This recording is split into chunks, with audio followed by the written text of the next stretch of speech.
Good day, my name is Isabella Mnisi and I'm the Sector Head for Asset Management and Funds at Rand Merchant Bank in Johannesburg, South Africa. I will be giving my views on the topic relating to prescription of minimum investments in infrastructure assets. Should pension regulators prescribe minimum investments in infrastructure? That is the subject that I'll be discussing with you today. By way of background, an analysis of emerging markets and developing economies reveals that there's a gap between infrastructure needs and finance available. Developing countries need to bridge the existing infrastructure gap to improve the country's economic growth and the welfare and quality of life of its citizens. Think 2020 Engagement Group suggests that the African continent's current infrastructure finance gap is between $67 billion and $107 billion per annum. This infrastructure gap cannot be matched by public resources alone. Infrastructure projects readily lend themselves to government and other public funding sources as they often provide a public good. But most government resources are strained, especially if you consider the financial impact of COVID-19.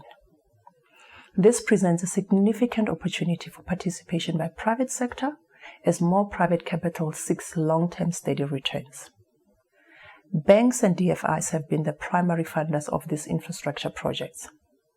However, following the 2008 financial crisis, many banks were compelled to restructure their balance sheets due to capital requirements and other banking reforms. Banks are also not ideally positioned to hold long-term assets on their balance sheets, as they tend to fund themselves with short-term liabilities. As traditional sources of funding become constrained, governments and regulators are looking to pension fund savings as additional sources of funding. Is infrastructure a separate asset class?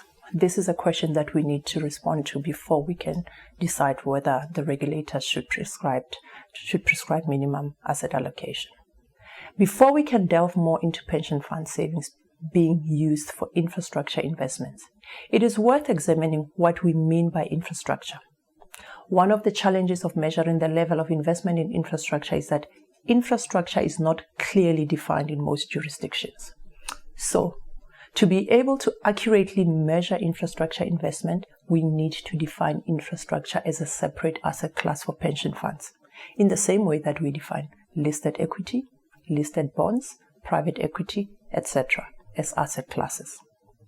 A standard dictionary defines infrastructure as, quote, the basic facilities, services, and installations needed for the functioning of a community or society, such as transportation and communication systems, water and power lines, and public institutions including schools, post offices, and prisons, close quote.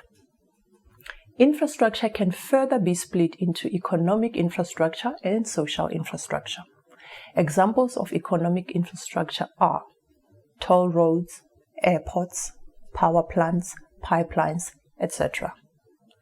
And examples of social infrastructure include hospitals, prisons, schools, parks, and the like.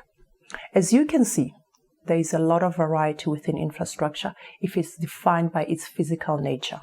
Therefore, the definition of infrastructure needs to include the common economic and financial characteristics like capital intensive with high barriers to entry, the existence of limited competition, inelastic demand for services, stable and predictable cash flows, long-dated nature of infrastructure assets, vital to economic development, etc. Now, should pension funds invest in infrastructure assets? Institutional investors, such as insurance companies and pension funds, have shown increased interest in infrastructure debt and equity as the prolonged long interest rate environment and large growing long-term liabilities encourage them to seek alternative sources of return. Pension funds, particularly defined benefit funds, have a keen appetite for assets that generate predictable yield to match their long-term liabilities. Infrastructure investments are also attractive to pension funds as they increase portfolio diversification due to their low correlation to traditional asset classes, resulting in very attractive diversification benefits for investors. These investments offer high certainty of stable periodic cash flows and potentially lucrative risk-adjusted return in excess of those obtained in the fixed income market. The long-term nature of infrastructure assets provides a good match for long-term liabilities of pension funds. In addition, infrastructure assets linked to inflation could hedge pension fund liability sensitivity to increasing inflation. Investing in infrastructure assets also helps to advance other non-financial goals by considering ESG factors.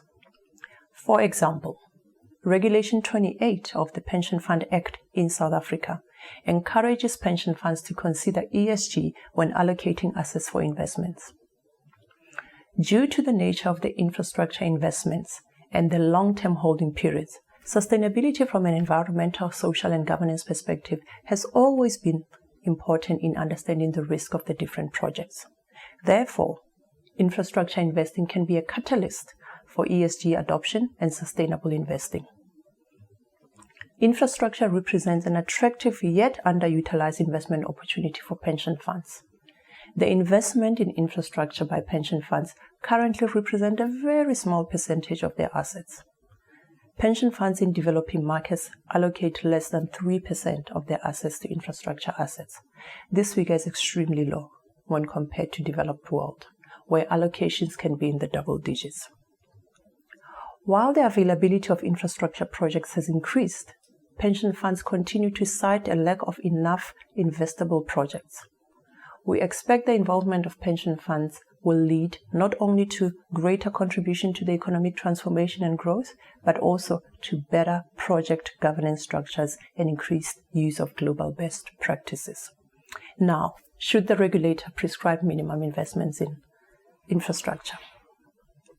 Prescribed assets refer to instances where the government, through industry regulations, instruct investors, including pension funds, to invest a minimum percentage of their assets in specific assets.